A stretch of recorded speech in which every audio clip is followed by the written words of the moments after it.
future. I would like to conclude with a saying of the Holy Prophet Muhammad, peace be upon him. In kamatis saatu wafi yadi ahdikum fasilatun fa inistata'u an la takuma hatta yagrisaha fal yagrisha. The Prophet says, peace be upon him, that if the final hour comes upon you and you have a sapling in your hand, you must plant it before the final hour comes. Thank you, ladies and gentlemen.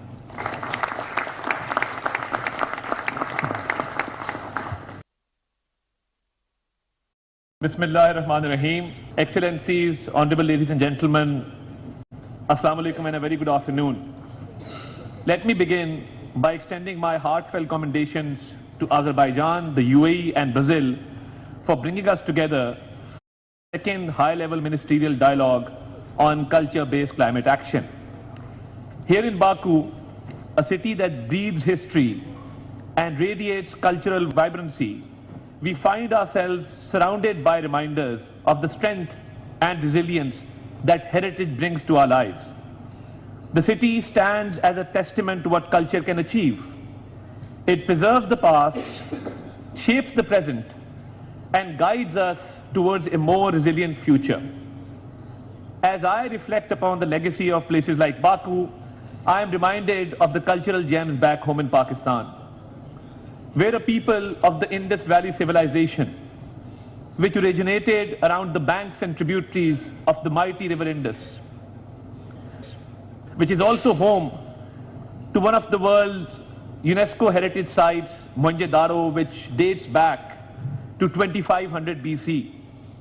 Pakistan is also home to 4 out of the 13 world's highest peaks, including K2, which is the second highest peak in the world, and which is surrounded by the province of Gilgit-Baltistan, where many indigenous people reside.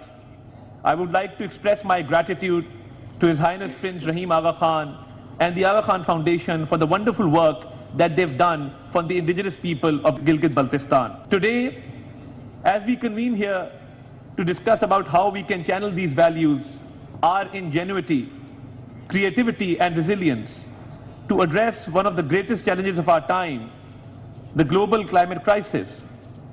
Across the world, communities are feeling the devastating impacts of climate change. In Pakistan, we only contribute 0.5% of carbon emissions globally. But when it comes to loss and damage and vulnerability, we're amongst the top 10 countries in the world to face this vulnerable challenge.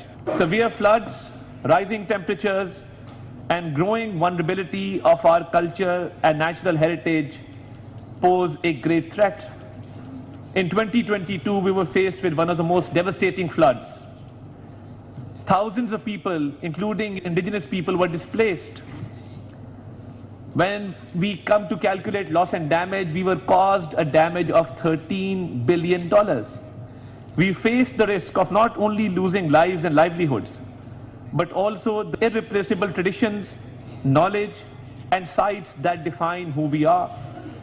If we hope to alter this course, we must unite to bring forth our most innovative and inclusive ideas. As representatives of culture in our nations, we hold the responsibility to advocate for the role of culture in driving climate action.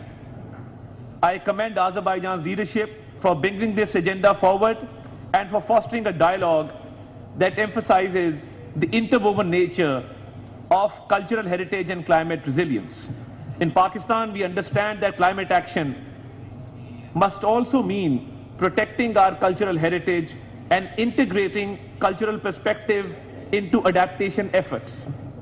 We see this not only as an obligation to preserve our past, but also as an opportunity to build a sustainable future that respects and includes all voices. Culture-based solutions can help us adapt to the immediate impacts of climate change while equipping us with the resilience to face future challenges.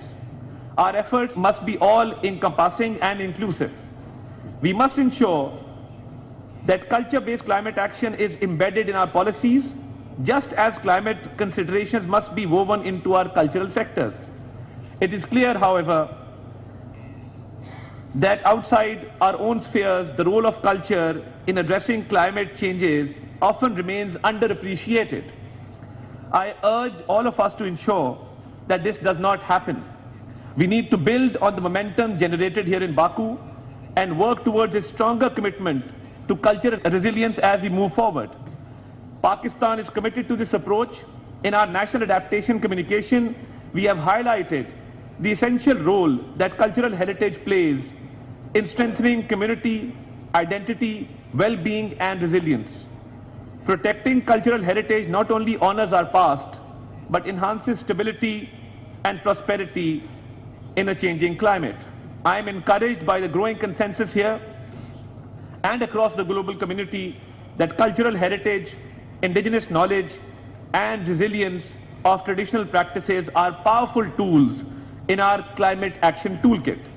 Together, we can champion these approaches, building on the progress we have made here in Baku and carrying it forward into our collective ambition and commitment at COP30.